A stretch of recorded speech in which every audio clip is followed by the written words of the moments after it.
It becomes much more difficult to land a great instructional design job if you don't know what hiring managers are looking for. That's why I sent a survey to over 100 instructional design hiring managers and I asked them exactly how they make that hiring decision.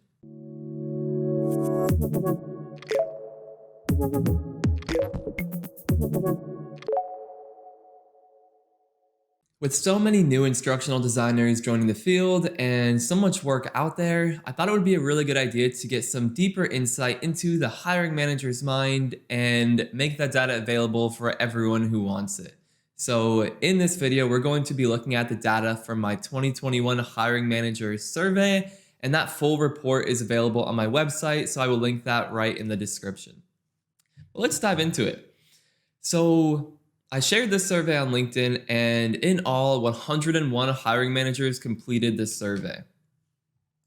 So 70% of these hiring managers were in the corporate space, 11% of them were in higher education, and then the rest of them are spread across government, nonprofits, and other industry categories. The majority of my audience is in the United States, so keep that in mind. Likely more than half of these respondents were in the USA, so this will be US centric. And then, of course, the audience is active on LinkedIn. I shared this survey on LinkedIn and with my mailing list, and I asked people to share it with their hiring managers. So we did have some exposure beyond LinkedIn, but this was the major distribution mechanism for this survey. But we want to dive into the data, so let's hop into it. So one of the questions was for these hiring managers to identify the top 3 skills that instructional designers should possess upon hire.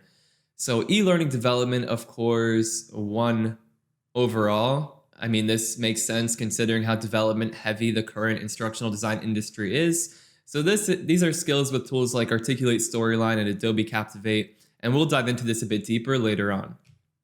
Communication skills were selected in 65% of the responses. So remember, people selected 3. They didn't just select one top ID skill. And then the ability to apply instructional design theory and science comes in at 61.4%. So these are the top 3 things. Hiring managers are looking for instructional designers who can apply that ID theory and science. They can develop it into a final product, and they can communicate well with stakeholders throughout the whole process. Okay, so the next question we asked them was, which in-demand skill is most lacking when hiring an instructional designer? So where is the big gap or shortcoming right now? The number one thing, ironically enough, is the ability to apply instructional design theory and science. So we have all of these people calling themselves instructional designers, but it seems that about a quarter of these respondents say that that skill is often lacking. Visual design is another in-demand skill that's often lacking. 20.8% of respondents selected this one. And then around 14% of respondents selected project management as the most lacking skill. If you are interested in hearing more about project management on the instructional design front, we did do a crowdcast question and answer session with Tara Cooley. She is a hiring manager at Amazon Web Services, and she talked a good amount about project management and how you can highlight those skills in your resume. So check that out. I'll link it in the top right and in the description below if you want to watch that full question and answer session. Okay. So the top 3 tools and technology. Again, this was an opportunity where people selected the top 3 tools and technology, not just one.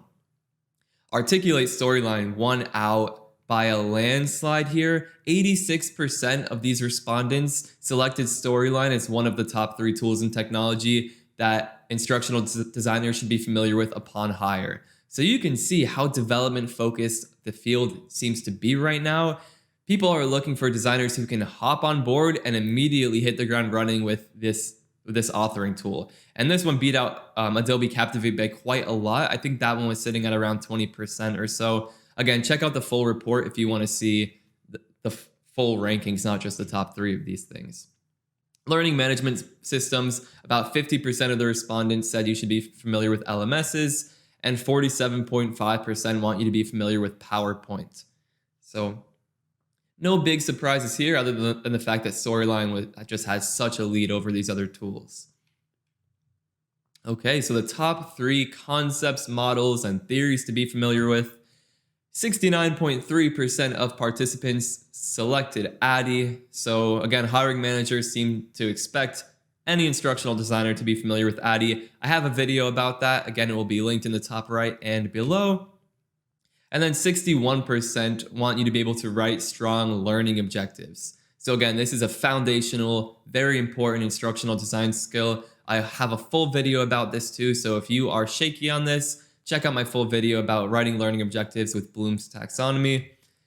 And then finally, 43.6% selected managing cognitive load. This is another really important ID skill set, and I talk about this in a handful of videos here on the channel.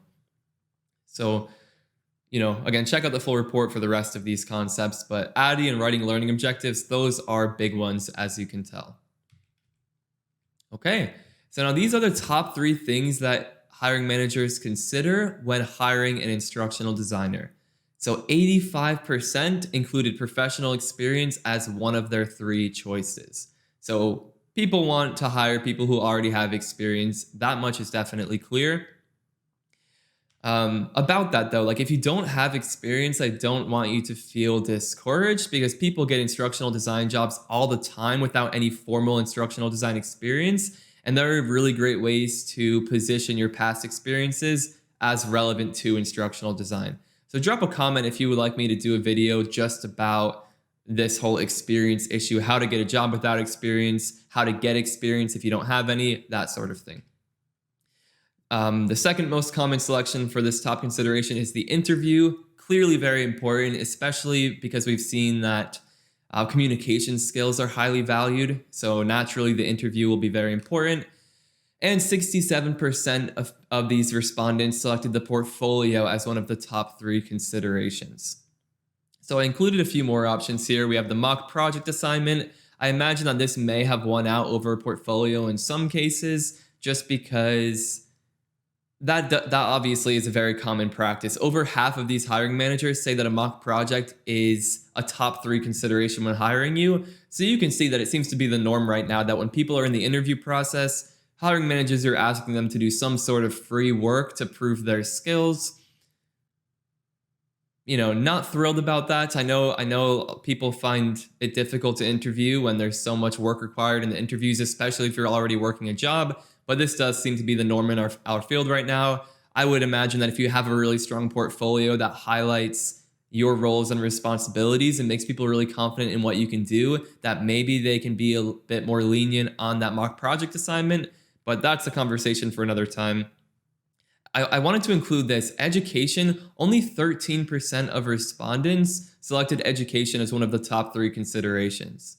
So people are always coming to me asking, should I get a master's degree? Should I do a certificate program? And clearly, it's not going to make a huge difference when it comes to landing a job. And at least in most cases, if you're trying to get specific higher ed or government positions, a master's degree will be important. But generally, if you're trying to land a corporate role, it is not near the top of the priority list. And you'll see that more in these next questions. So this question asked what the minimum required education is to hire, to be considered for an instructional design role. 67% require you to have a bachelor's degree. 18% require you to have a high school diploma. Only 9% of respondents require you to have a master's degree. 6% require a grad level certificate, and 0% require a PhD.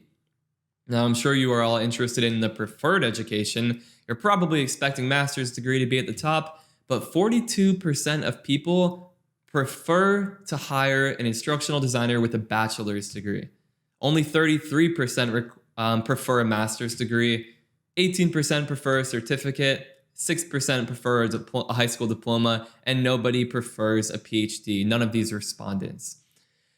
So as you can see here, like this majority corporate, these corporate hiring managers kind of seem to prefer that you have a bachelor's degree. At least the majority of them do. So if you're going to pursue higher education, like beyond a bachelor's degree, you should be very clear on why you're doing that, right? Because if you can develop the skills on your own and build your credibility with a portfolio, you really don't need to have a degree unless the job requires it. But as we can see, the majority of jobs only require a bachelor's degree based on this survey data, right? Like, don't change your life because of these results. It's only 101 respondents, and realistically, there are probably thousands of hiring managers. So, take all this with a grain of salt.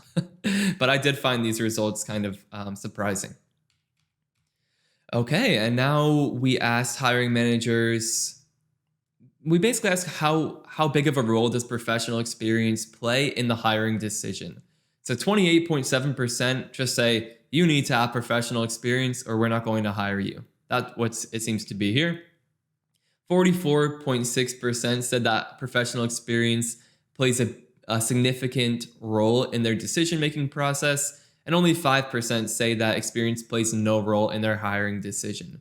Again, let me know in the comments if you want me to do a video about how to get experience or how to build your credibility without formal ID experience. Okay, we asked a similar question with the portfolio. What role does this play in the hiring decision? Around 20% of hiring managers require a portfolio. You need one or you're not considered for the role.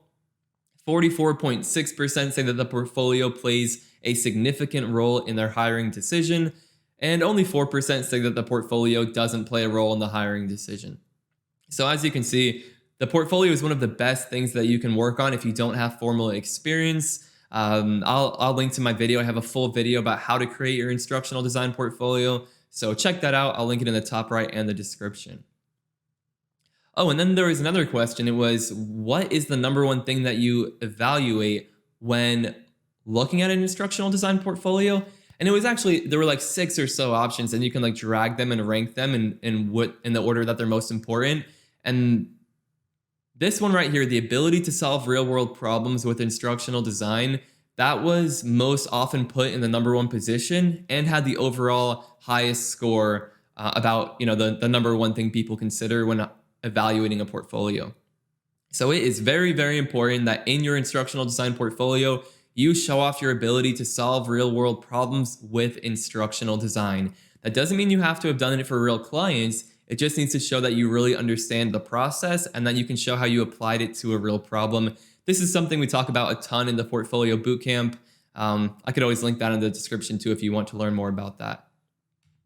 Okay, so you can see I'm very interested in how people look at portfolios because I run a program helping people with their portfolios. So I added this question as well. This is an open-ended question to these hiring managers. I just included a few of the responses here. You can view all of those responses in the full report, which again is on my website.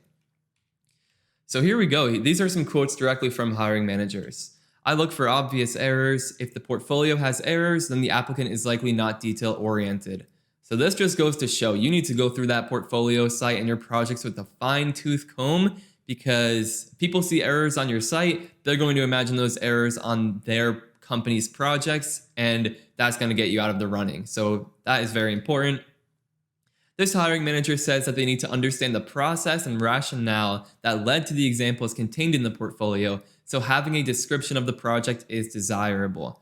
Very true. I mean, process write-ups is something we talk about all the time, something I talk about a lot in my portfolio content. You want to make sure that you show off exactly what role you played in creating that project, and you want to tell the story of that project. So this just reiterates that it's an important piece of the puzzle when creating your portfolio. This hiring manager says, I look for innovative ideas and things I haven't seen before. I want the designer to see things I can and help me reimagine the effort. So this one just goes to show that if you can bring in some creativity and innovation to your design and to your projects, it can really make a difference with people evaluating your portfolio site. So don't just do what everyone else is doing. Think about how you can stand out. And this one I thought was really eye-opening. It's a lot here, but this hiring manager says that most of the portfolios I've reviewed often backfired on the applicants because they were very poor quality or very poor in taste. Others showed that the applicant was more of a graphic designer than an instructional designer and almost lured my hiring team in by amazing visuals while they ignored the other skill sets needed for the role. So this one really highlights, like, there's a lot to consider when it comes to creating your portfolio. You can't just make it look really nice. That piece is obviously important, or else, if it doesn't look very good, people are going to discount it, right? Oh yeah, poor in taste, poor in quality. They didn't put very much effort into this because we're very visual creatures, right? But if you can put together something that looks good and shows off your instructional design skill set and development skills, that like knocks it out of the park. So again, check out my portfolio video if you want to learn more about this. Obviously, creating a good portfolio is one of the best things you can do to land a good instructional design job. So in addition to that video, again, I'll link all of the videos I mentioned in this one below in the description because, this channel a big part of this channel is just to help people find better instructional design opportunities. So please subscribe if you are new around here and you would like to see the content that's coming, because it's all, again, devoted to helping instructional designers. And finally, if you'd like a bit more one-on-one support or help and you have been here for a while, go ahead and check out the Portfolio Bootcamp, because we cover a lot of the things that we mentioned in this video, and we help you build a really strong portfolio site in there. So I hope that this was helpful. I am so excited to share these results with you all. I think that hopefully it will give you some really good insights and help you feel more confident in the hiring process. So let me know what you think in the comments below, or feel free to ask any follow-up questions, and I will see you in the next video.